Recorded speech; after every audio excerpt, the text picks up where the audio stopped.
want you all to know that America today is on bended knee in prayer for the people whose lives were lost here, for the workers who work here, for the families who mourn. This nation stands with the good people of New York City and New Jersey and Connecticut as we mourn the loss of thousands of our citizens. I can hear you.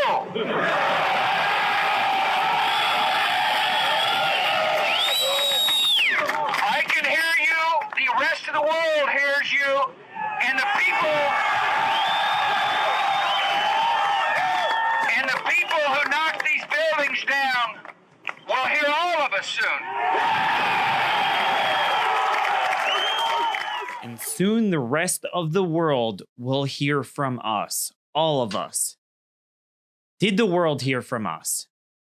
Do they fear us? Did we learn the lessons of 9/11 18 years later? Stay tuned on this special anniversary show of 9/11 with Michelle Malkin.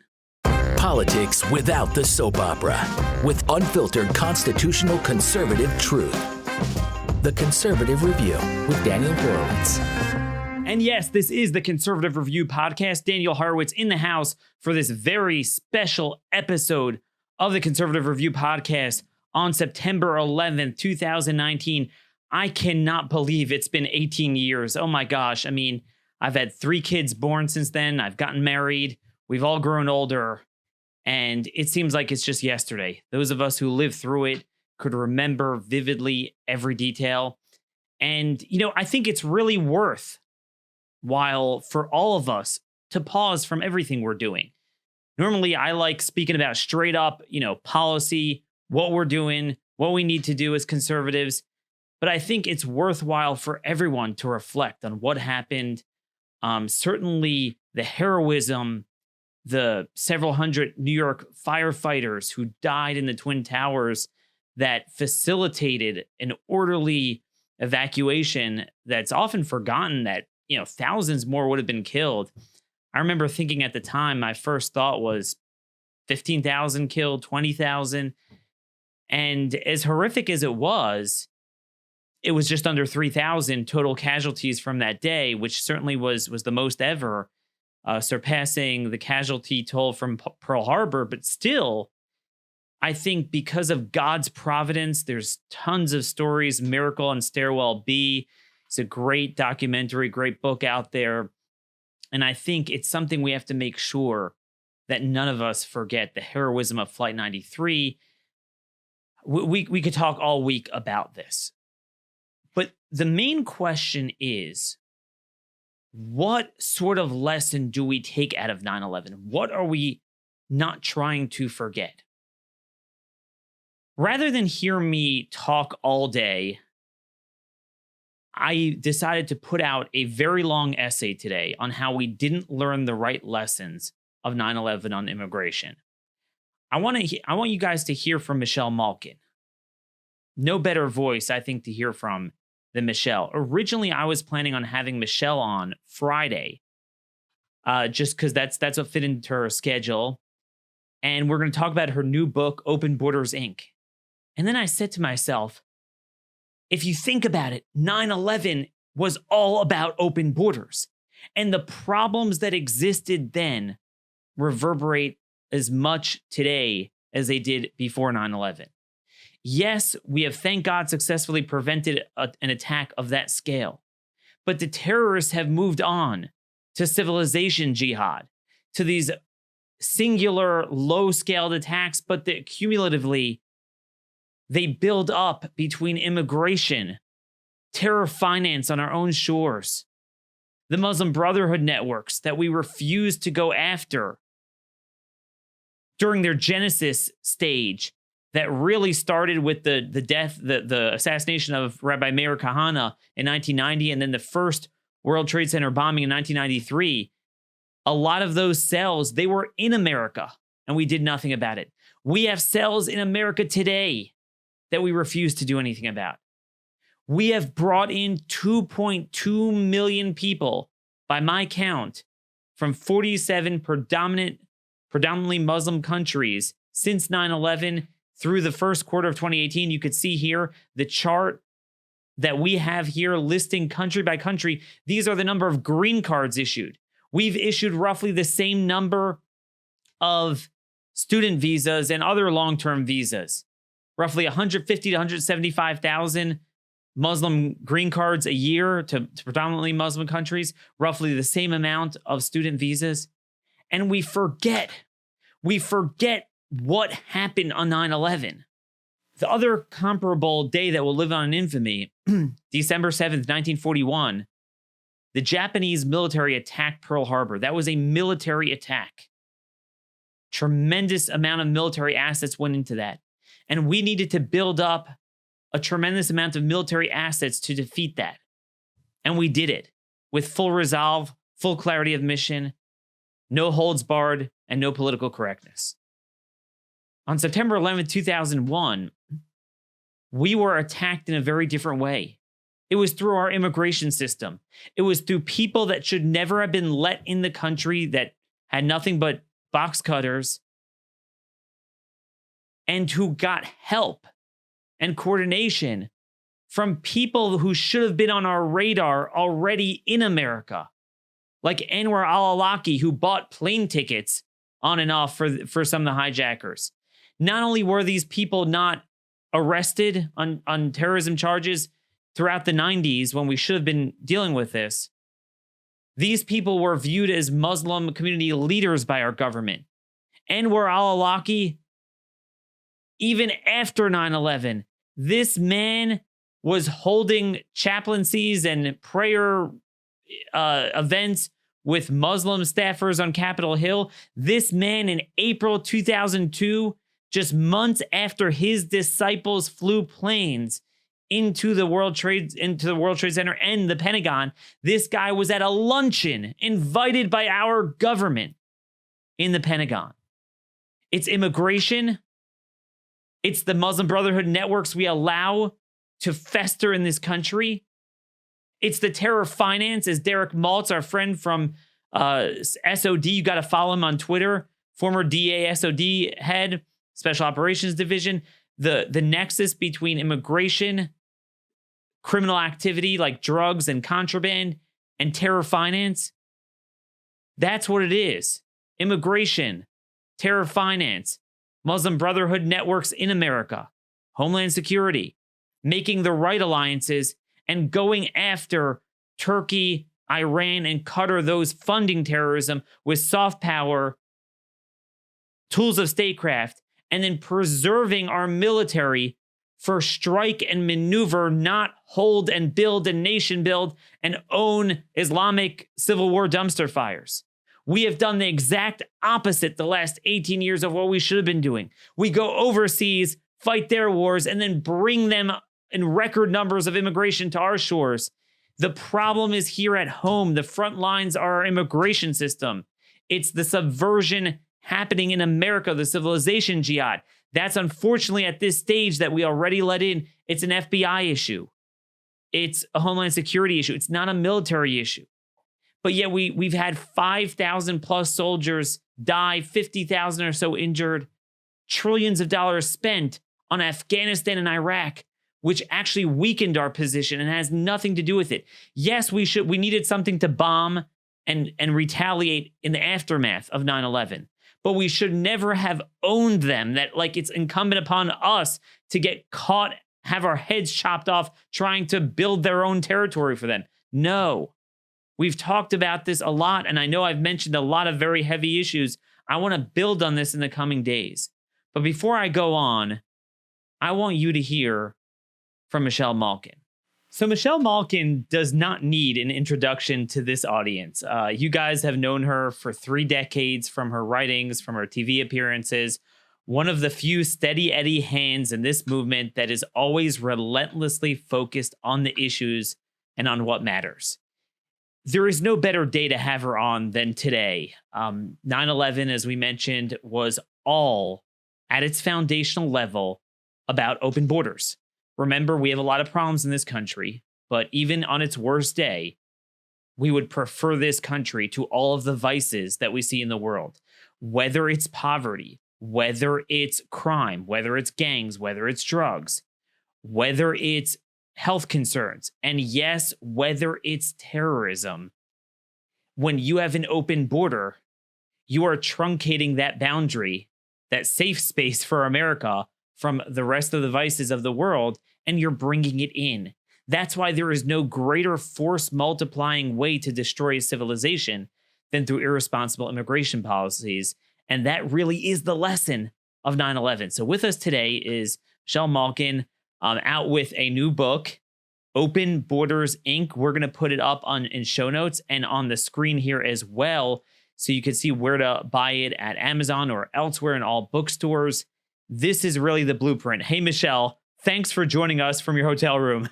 Thank you. I appreciate Daniel. And there is no better or worse day that I am privileged to join you on this day, because we have been kindred spirits and hammering this message on the nexus between mass illegal immigration and the success of violent jihadists who lurk among a population of upwards of 30 million illegal aliens. And yet this critical fundamental aspect of how these 19 hijackers were able to waltz through the front door, do their business under the nose of local, state, and federal authorities. I'm back in the DC swamp, and I never miss an opportunity to remind people about that nexus and intersection that occurred just south of here in Fairfax County and Arlington, where several of these hijackers, of course, 5 of them had overstayed their visas, at least 5 of them, but communed with illegal alien day laborers who helped them secure driver's licenses and ID at DMVs. They met each other at the 7-Eleven parking lot, where illegal alien day laborers in these sanctuary cities are allowed to congregate openly, violating a plethora of our laws. And it was that nexus that allowed them to get on the planes and drive them into the Pentagon and the Twin Towers and the ground in Shanksville, Pennsylvania. The 9/11 Commission might as well have never existed. As you mentioned in your piece today, and I actually mentioned in my column today on the questions that should be asked tomorrow by the immoderate Open Borders moderators of these Democrat presidential candidates, do they or do they not agree with the key recommendation of the 9/11 Commission to build a fully functioning biometric entry-exit system, which still does not exist today, 18 years later after the terrorist attacks? If they don't agree with that recommendation, what exactly do they propose that we do with visa overstayers? Well, we know. And so that's why the platitudes of never forget, never let it happen again ring so hollow today. And it's always a sad day, especially remembering the 3,000 people, including many children and unborn children, who lost their lives and were murdered. But in the Beltway, I remember people like Barbara Olson, who was a champion, who understood, the need to defend our country and the rule of law. And it tears me up inside, Daniel, when I see so many people, paying lip service to remembering, when they have no resolve and no commitment to taking the actual actions needed to prevent another September 11th. See, that's the thing. As I said in my opening, our response was as dyslexic as it could be. We went overseas, owned their dumpster fires. Now, look, we needed some sort of just bombing, but then we decide to punish ourselves, not them, by owning a 21-way tribal civil war in Afghanistan, then own Iraq, which then strengthened Iran, which was more of a closer problem. We now know it's all where the money is. They funded a lot of it. We know this from the disclosure in a lot of the trials. And then we feel guilty. See, we're supposed to be over there so they don't come here, but then we feel guilty about it. So then we bring in, I counted 188,000 green cards from Iraq, 130 or so thousand from Afghanistan. We've had a number of these SIVs and refugees from Iraq caught on terrorism charges. Here's what I can't wrap my arms around. I think a lot of us could not have pictured the world 18 years later. But if you would have told me back then that we would double our immigration from these countries, we would bring in roughly 2.2 million green cards from predominantly Muslim countries, about 175,000 a year, plus 150,000 foreign students, about 70,000 a year on the King Abdullah Scholarship from Saudi Arabia. And it's not even the discussion. And here's the deal. With Pearl Harbor, it was the Japanese military that attacked us. So it was a military response. Here, we let in people who shouldn't have been here, working within networks in America, Muslim Brotherhood networks, Anwar al-Awlaki, that we should have busted up. And we're like, Afghanistan. That's a lost 2 decades.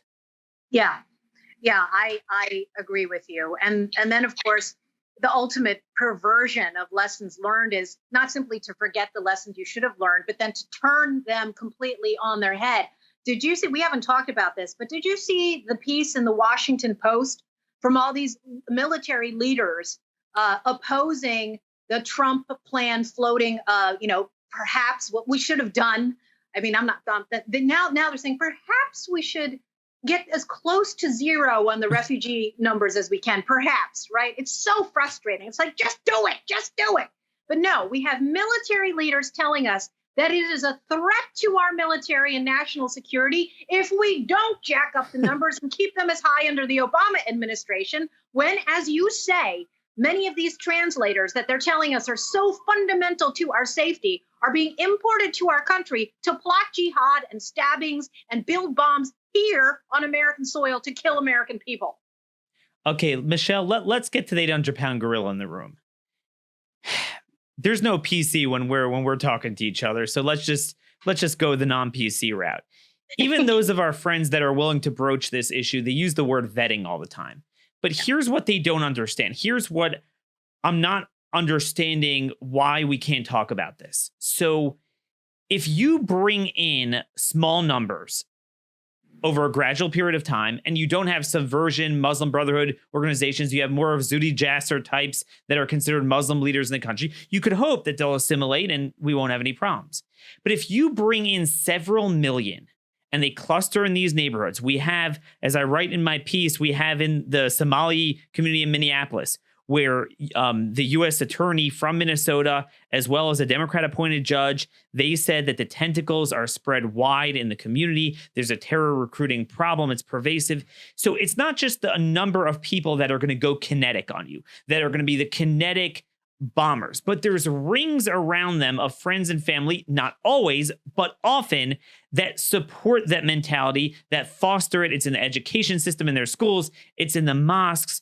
And we have a situation where DOJ, I'm looking here, DOJ and DHS put out a report in 2018. Jeff Sessions really spearheaded this, that 74% of those charged with terrorism since 9/11 until 2016 were confirmed foreign nationals. And among the remaining ones, a lot of them they couldn't confirm, which usually means that they're not citizens. And then I think you and I both know a lot of the citizens fairly recently, Hart Celler kind of did us in. Yeah. Isn't 9/11 more about Hart Celler? Yes. I mean, yes, absolutely. That's what it's about. But you're not allowed to say that. And, a lot of Open Borders Inc. is about exactly that. The inability for us to properly diagnose the source of the problem in the first place, because, of course, our concerns are always rooted in hatred and Islamophobia. Yeah, so I want to get to that in your book because, that's the thing. It's not our fault. We don't hate anyone. I mean, don't shoot the messenger. If anything, I actually, with this increasing secularization in this country, I would relish the opportunity to have more religious people in the country, even though it's not my religion. They pray to God. I'm fine with that. The problem is, as history has shown, what comes along with that is a substantial group that, when mixed with the Muslim Brotherhood networks already here, which, by the way, we didn't learn the lessons of, as I noted in my intro, is already Rabbi Meir Kahana's death. His shooting in 1990 was the first al-Qaeda attack. That same cell was very much involved in the World Trade Center bombing in 93. as well as the embassy bombing. One figure I mentioned whose family is in Texas to this day, he was involved in both. He was the mastermind behind the embassy bombings. And yet, what I don't understand is this. I want you to start with, what is this? Chapter 3 of your book. Unholy Alliance, the Pope, Catholic bishops, and amnesty profiteers. But I want to add to that, it's all major religions at an establishment level. It's evangelical Protestant groups now. How do they not recognize the threat and they downright fundraise for refugee resettlement? Yeah, well, and they're profiting off of it. You know, of the 9 exclusive subcontractors to the federal government that do the refugee resettlement, the Catholics are the big kahuna, the Conference of Bishops, the Lutheran Immigrant and Refugee Services, the Hebrew Aid Society. There's even an Ethiopian Christian group as well that's involved. And no Muslim group? Isn't it interesting that there isn't? That's what's fascinating to me. I was meant to ask you that, why you thought, did they just understand that the optics of it would endanger the entire racket? I'll tell you why, Michelle. Here I'm looking at the famous 1991 explanatory document recovered in an FBI raid in Miami. This is the document of the Muslim Brotherhood explaining what civilization jihad is. And they basically say that the Muslim Brotherhood must understand that their work in America is a kind of grand jihad in eliminating and destroying the Western civilization from within and sabotaging its miserable house by their hands. Yes, there you go. There you go. They're the invisible hand behind the hands that are pocketing all of the refugee resettlement racket money. And, you know, it is encouraging. And of course, Ann Corcoran has been at the forefront of informing people of what's going on, these criminal refugees in everybody's backyard. I call them crimbies. Sort of giving the groundwork for what she called pockets of resistance, local grassroots pockets of resistance, and reminding people that the law itself says that local input was supposed to be a necessary factor before the redistribution of these refugees all across the country. And there's been limited, and you know more than I do, limited attempts to challenge the entire scheme in courts of law, with Tennessee trying it. But I don't understand why this hasn't been set afire across the country. I included the map to let people know, how many cities, of course, this is happening to. And this is the fundamental transformation that Obama talked about in action. So, Michelle, this is what I don't understand.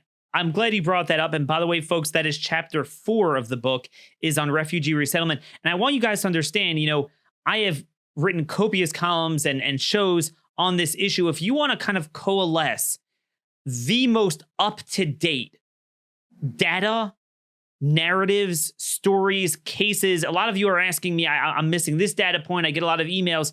Michelle's book, Open Borders, Inc., has this all there, and it's the most up-to-date. It has the whole background of this iteration of the Central American invasion that we've had the last year and a half or so. But what I find amazing, Michelle, is this.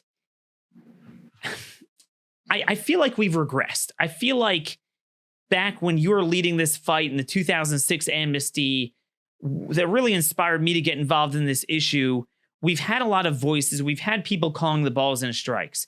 Today, we have an administration and a president who on paper is more sympathetic and has a bigger listening ear to what conservatives are saying than anyone before. And yet, whenever we have these big leverage points, so today is 9/11. As I said, roughly, what was it? I don't have the numbers again, 474 out of like 570 people convicted on terrorism charges since 9/11 have come here as immigrants recently, many of them refugees. Many of them refugees. That's the big thing. Let me just give one example. Iraq is a prima facie threat. Why? Because more than anywhere else, it's half Sunni, half Shia. They each come with a prima facie valid claim. I'm in a mixed neighborhood in Baghdad. and the Sunnis are persecuting me. That might be true. They actually might be. But this guy has ties to Iranian-backed Shia militias, and vice versa with the Sunnis who have ties to al-Qaeda type of groups are being persecuted by the Sunnis. They come here. That's the Bowling Green cell. They bite the hand that feeds them. So we, on 9/11 anniversary, have this opportunity under Trump. We don't need new legislation. The president has full power. Obama used that to raise the cap. Trump could set it at zero. And mind you, Michelle, that's not a big deal because we have chain migration. We have diversity visa letter. We have parole. We have U visa. We have the border, which is 1 million of them. I mean, we have refugee time. See, this is the trick. They have 10 different programs. They're like, oh, we're no refugees. Well, no, our whole system is a refugee program. And even this small sliver, where are the troops? Yeah. Right. Well, so, I guess in my naivete, one of my major solutions and theories is that not enough people know about it. And part of that is, we do what we do day in and day out, and we try to reach as many people as we can.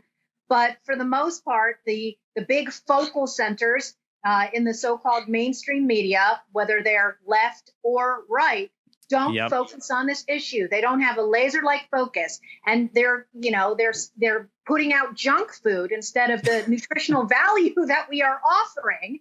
And if people knew all of the things that you report every day and talk about in your podcast and that I put between these two covers, perhaps they would be more motivated to actually do something about it and to demand zero on the refugee resettlement numbers, and also ask the same questions. Of all days, today should be the day to honor the 9/11 dead and take these actions, which have been long delayed.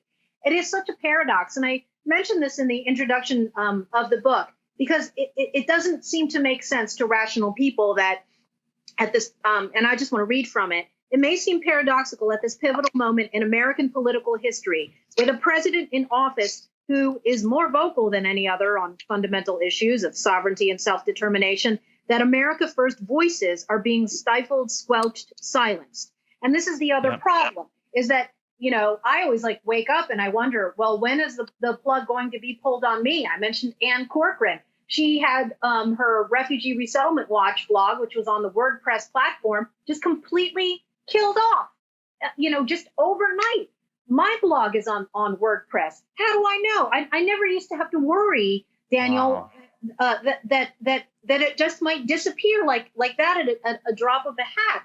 And again, it's frustrating because we have a president in office who has paid lip service to opposing the Silicon Valley overlords, who are, at the basis now of the open borders infrastructure. We're monitoring them. Well, keep watching while they shove us all off of the platform. Thanks a lot. Oh, and that's why I wonder if some of these conservative outlets don't want to get chopped and, they put out the junk food because, the left isn't stupid. They know what junk food is, and they know that that's not going to affect civilization. They know the steak is going to affect it, and they don't want our people to be fed steak. And I want to talk about one proof to what you're saying, why I know it's true. Mm-hmm. And just so our listeners know, and we're going to put this up on the screen here, that Michelle is holding a rally I hope to be able to go to in Montgomery County, Maryland, Rockville, Maryland, the belly of the beast of the big sanctuary, to protest the sanctuary status.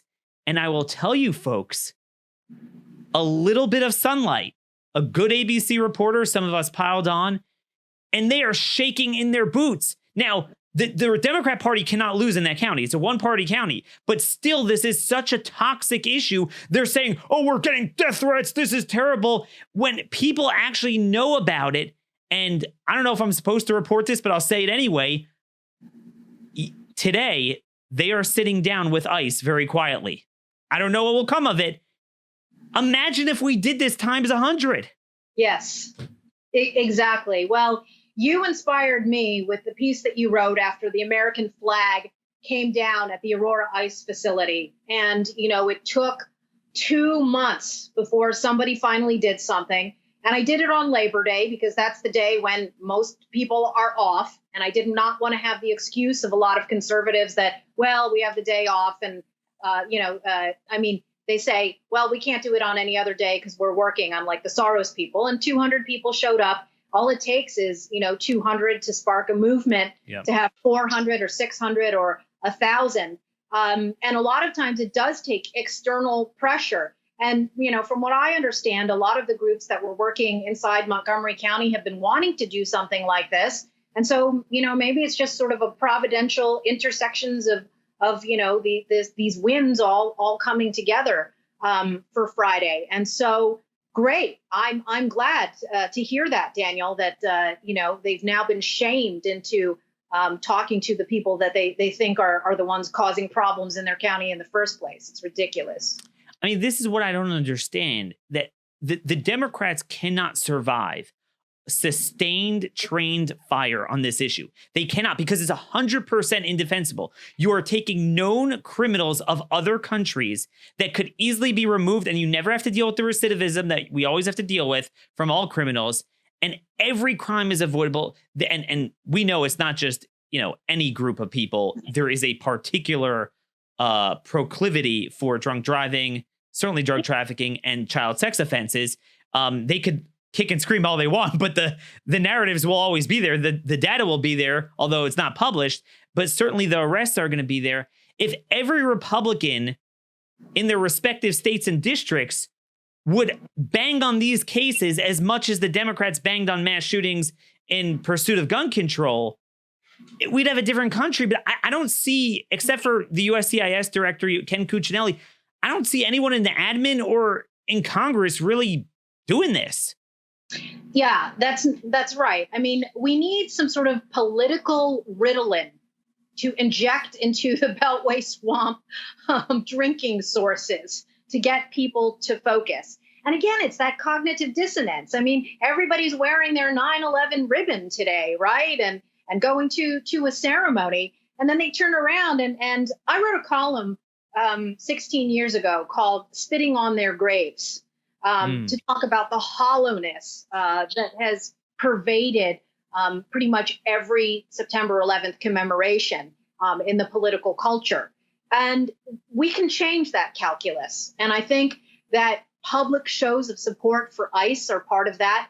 I turned my book tour into a book tour aiming specifically at sanctuary cities, counties, and states to try and galvanize people. And if all they need is some more information and a little shove in the right direction, I hope that that lever is going to help activate that. So, and there's strength in numbers, and I wholeheartedly support everything that you are doing. I mean, single-handedly, your heroic efforts to inform people, and a lot of the book really is just a megaphone to bring the work that you've done, and so many investigative bloggers and a lot of the good people that are here in DC that put out the numbers and reports that won't make it onto Fox News Channel or MSNBC or CNN, for that matter, all of them.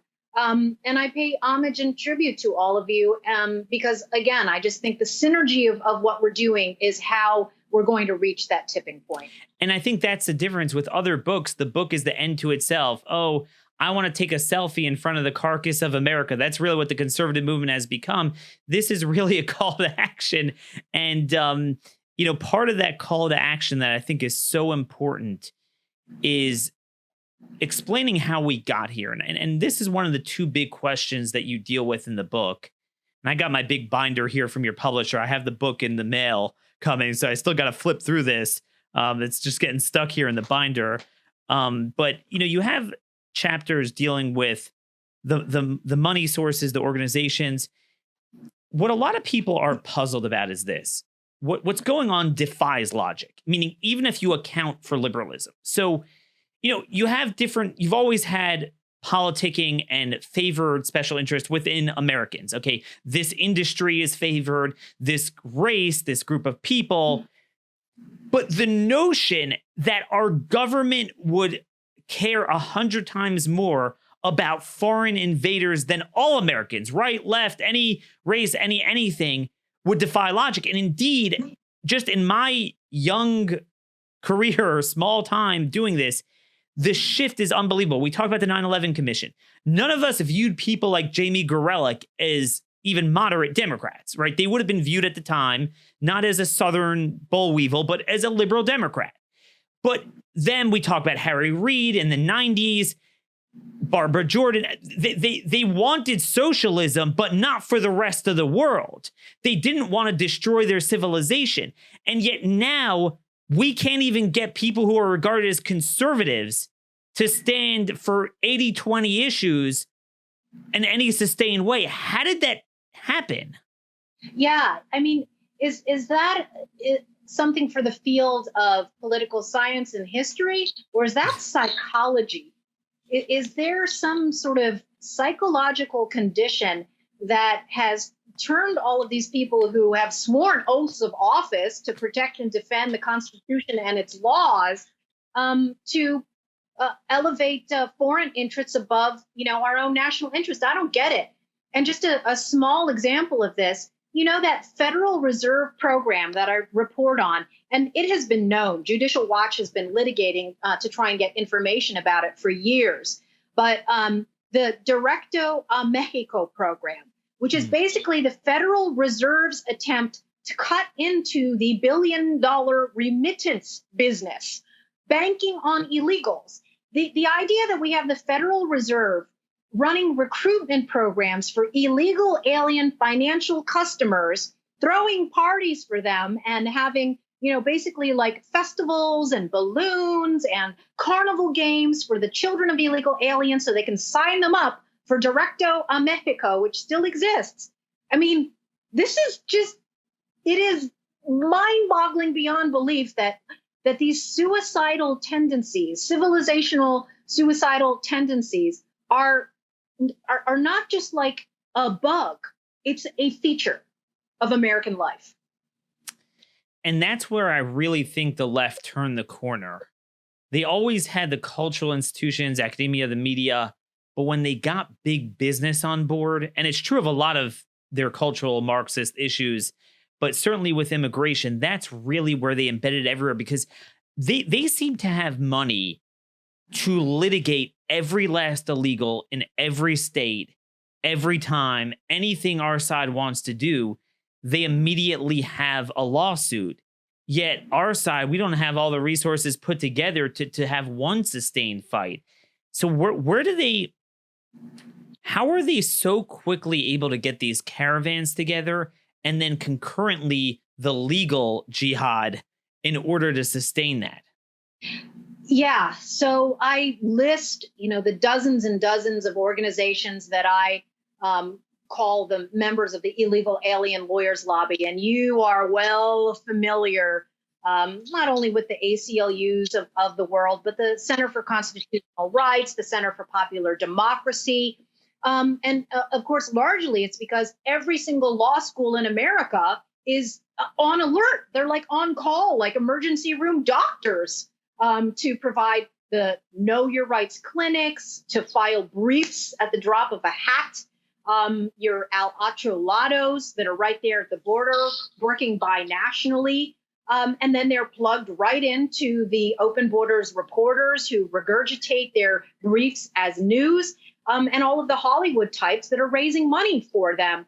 I mean, the Young Center at the University of Chicago, funded by the Tides Foundation alone, has defended God knows how many unaccompanied minors in court, while, as you have so trenchantly pointed out, American citizens can't even get standing in their own courts to sue illegal aliens and the cities that harbor and enable them. But what is... Okay, so that's the money. I want to go on to the psychology a little bit, and with that, talk about your chapter with the Unholy Alliance with the Catholic Church and others. What's starting to bother me is that we don't have an intellectual conservative movement anymore. We don't have a moral conservative movement anymore. The left is the only side that speaks to the morality of their immorality.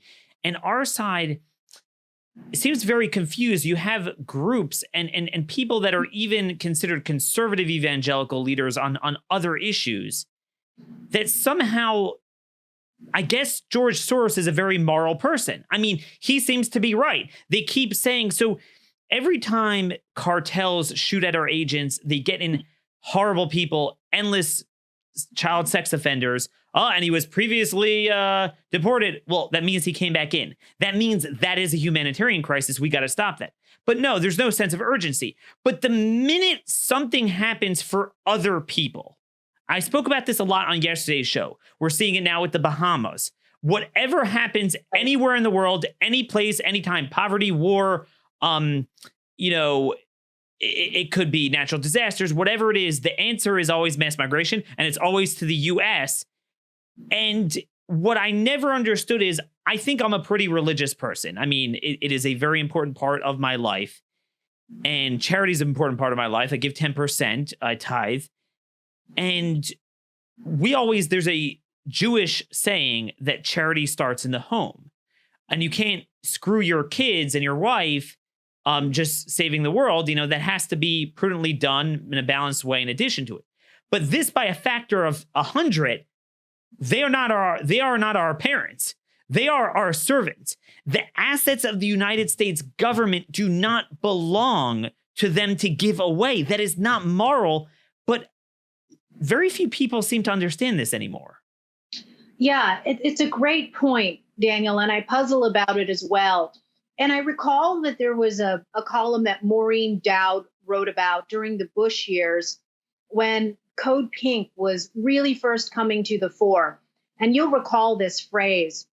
And she talked about how Cindy Sheehan, who had been elevated by the media, by the Soros network as this shining voice and really the unhinged left, the answer coalition of the world. And Maureen Dowd claimed on Cindy Sheehan's behalf, quote unquote, absolute moral authority.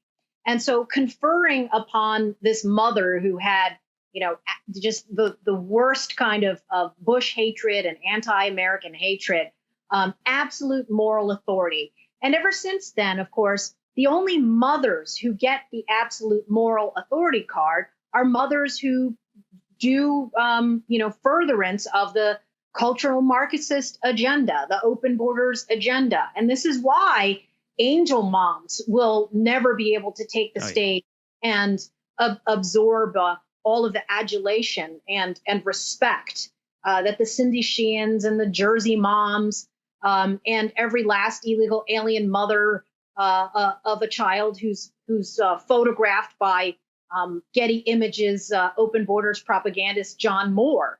And so, even those who want to assert the just moral authority that we do have are drowned out. And that's a concerted, orchestrated effort that the left and Soros and, the U.S. Chamber of Commerce, for that matter, have all helped with. Koch brothers, the Libre Initiative. That's what we're up against. Our own side. I mean, it's everywhere.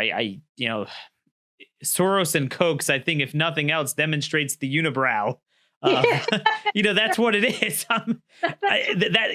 We have this fake fight, but the reality is, I mean, if you look at the key issues, they've really delivered for the left, and we're left without a voice. We're running out of time here. I want to get to Chapter 5, the A-Team, Abolish ICE, Antifa, and Sanctuary Anarchists. How did they start to go kinetic, where they downright move from just the advocacy in the lawsuits and elsewhere to downright having street thugs interfering with ICE enforcement? And we have seen several times already where ICE, despite their denials, seem to have backed off from the rule of law because of protesters. That's very scary. Yeah, it is. Well, they used to be sort of concentric circles that didn't intersect, right? And among the known anarchist groups, at least that I've dealt with since I started covering them in the Pacific Northwest, a lot of them are rooted in environmental radicalism and violence. And so, when you look at Seattle and Portland, they sort of just, hopped on whatever the popular horse of the moment was. So for a while it was, the WTO. riot. So you went from people who would be firebombing clinics over environmental issues to throwing bricks through windows at Nike to protest globalization. And then the Occupy movement, I think, provided the foot soldiers of Antifa and really the intersection of Occupy and abolish ICE coalesced in Portland. So in Portland and then New York, you had the DSA thrown into it. And then you had more of the mainstream of the fringe Soros groups start to target administration officials and show up at people's houses and restaurants.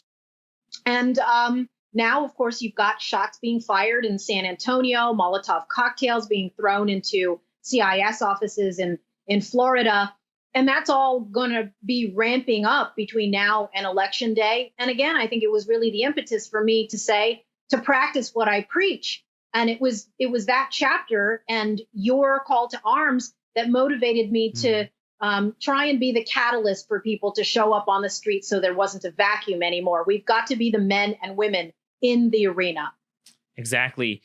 Do you think DOJ and DHS under this administration has done enough to combat sanctuary cities? See my face. And, you know, I think it's whatever the lack of will is or ADD coupled with, as you say, the lack of focus on the Capitol Hill side that has resulted in the same kind of paralysis that has led to people's death and suffering over the last 25 plus years. I mean, again, a lot of empty threats and monitoring. Where are we with the lawsuits? Where are we with the defunding? If they're not going to be criminal prosecutions of these outlaws, then as you say, and as I have said many times over, we are not a sovereign nation anymore. This is a sanctuary nation. That's what I don't understand. When it comes to any other issue, states are like doormats. Okay, there's they can't do nothing. They can't define marriage. They can't regulate the granular details of the accreditation for abortion clinics. But when it comes to something that Madison said and Roger Sherman said at its foundation is one of the key reasons why we went from the Articles of Confederation to a federal union, so you don't screw the sovereignty of the whole union, so you don't have some states bringing in people because people aren't goods and services. They will affect everyone and the core of the nation. You can't have that. Somehow, I don't know, they don't cooperate. I mean, and these are good, well-intentioned people I speak to in ICE. I'm like, dude, you're the feds. Whatever happened to that? Yeah, it's that same self-defeating suicidal tendency. And I wish there was a pill to take to inoculate us against it. I mean, it's going to be the death of us. Certainly will be. Yeah. And I did not mean to end on a pessimistic note, Daniel, but it's hard not to. So just real quick to end this off, last chapter, Border Defenders Action Plan. Everyone asked me, what do we do? What do we do?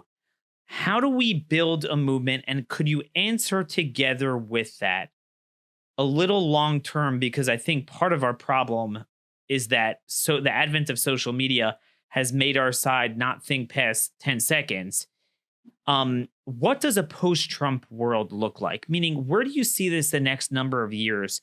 Not everything is about Trump. Love him, hate him, in between. We need a movement.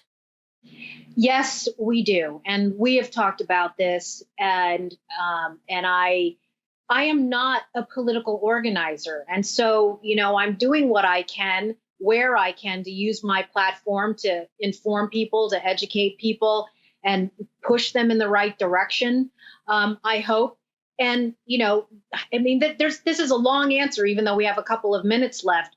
But I talk about the brainwashing that begins very early on, you know, from preschool and kindergarten, K through 12 in the public schools. And when you have kids who are fed a diet of Howard Zinn and teaching tolerance curriculum from the Southern Poverty Law Center, it's going to be extremely hard to get them to undo all of that and then to motivate them to do what we want them to do, which is be out on the front lines to save our country. And when you live in this, you know, French fry world, it's extremely frustrating because people are under the delusion that they're getting the truth from, you know, the right sources on cable TV. But yeah, that's another book. But I do have this plan, and I think that if you start out small and feel like that you're doing everything you can to divest from Open Borders Inc. and to defund it where you can, then that'll give you a sense of emboldenment and empowerment that you can do much more. And I haven't even started to talk about the work that you've done on getting people to understand the role of these judicial tyrants. But at least we can build up to that point where people start to feel like they can hold elected officials accountable, the district attorneys and the police chiefs, and try to undo the hijacking of all of these civic and public institutions. Yes. And sometimes you got to take things bite-sized. And I think we don't have a movement on anything. Okay. I mean, I thought guns was the one issue that for 2 decades, we were kind of universal. Any run-of-the-mill Republican was good on that. That's gone. Healthcare, that's very complicated. No one understands what free market healthcare looks like. Right. But this, other countries' criminals, could we start from that? The sanctuary issue, it's not even the rest of the immigration issue. It's literally people arrested, usually for really bad stuff. It's an 80-20 issue. Should be 100-0, but the education system has taken its toll. So it's 80-20, but still it's winnable. I think that's the issue. That's where your rally's taking place. Rockville, we're going to put it up on the screen. Please turn out. I'm going to try to go there. We certainly will have a presence, either me or Nate, at Conservative Review. Michelle, if you don't come back, I'm going to sick my audience on you and send you emails. We got to continue this, all right? Just for you, Daniel. Only for you. God bless you. Really appreciate it. Well, folks, that was Michelle Malkin, who, like I said, does not need an intro, author of Open Borders, Inc. Come on, folks. Wasn't that terrific? She's one of the few people in this industry I still respect that is focused like a laser beam. I'm a big talker behind this microphone, but she's going out in the streets. And let me tell you, it's not easy. She's going to Portland, going to places in Colorado with a lot of liberal loons. That's where she's from. And then now she's going to be in the DC area, Montgomery County. You got a lot of Antifa there, and they do physically assault people. So if you could turn out, that would be great. Still up in there just with a family schedule. If I could turn out for Friday, make that trip down I-95. But look, just to tie this together, everything starts with your homeland. 9/11 was all about the homeland, the border. And when I say the border, I don't just mean the physical southern border or northern border. I mean our visa system, our immigration system. It's the networks we have in America. I can't fix what goes on in Afghanistan. The analogy would be is if you had a viper's nest in a cave 10 miles from your home, full of snakes, scorpions, boa constrictors, all sorts of things. And we made a mistake and we brought in a few boas to our home. And we're like, damn it. And then we got to take care of this. And then we go 10 miles away and stick our neck into that hole and try to deal with that, rather than just don't bring the boas here. Similar analogy. I live just outside of Baltimore, Maryland. You guys know what downtown Baltimore is like. I can't solve that. The Bloods, the Crips, the gang fights. First and foremost, I need to secure my home, my community in the suburbs, and make sure it doesn't spill over. That's easier to do. What we have done to take that analogy to its logical conclusion over the last 18 years is to go to downtown Baltimore, referee the Bloods and Crips, and hang up signs, hey, come here, and bring them to your home. It doesn't mean that we don't need to have a strong foreign policy. Leave our naval and Air Force assets in place to strike and maneuver from a position of strength with a clearly defined mission as needed. But to get our infantry entangled in stuff that just harms them, it degrades our capabilities, is a whole nother issue that we've spent 18 years fighting what should be an immigration / terror finance / soft power issue with kinetic military action. There's a lot of questions. Could we confront China with the military we have today? That's a whole nother show. Maybe we'll get Colonel Dan Steiner back on the show to talk about that. 9/11 is so important, but we got to take the right lessons about it. You can't respond in the wrong way and then miss the main issue. The bottom line is we need the resolve that the people on Flight 93 had. They recognized the threat, they recognized what they're going to do, and they took action with the enduring words of Todd Beamer, let's roll. It's time for us to formulate an action plan to finally rid ourselves of this cancer of Sharia supremacism, of hate. We're not the ones who hate anyone. We want all people to come and secure the blessings of liberty and republicanism. But we can't be naive to what's out there in the Middle East. And we can't continue importing this irresponsibly without a plan to properly vet, to properly deal with the people radicalizing them on our own shores. It's time for that plan.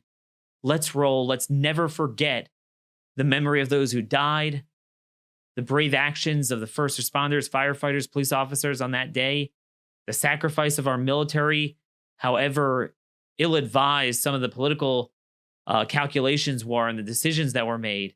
They need guidance. Let's pray to God that he gives us all guidance to do what's right, to do what's prudent, and to ultimately keep our people safe. Till tomorrow, God bless you, and thanks for listening.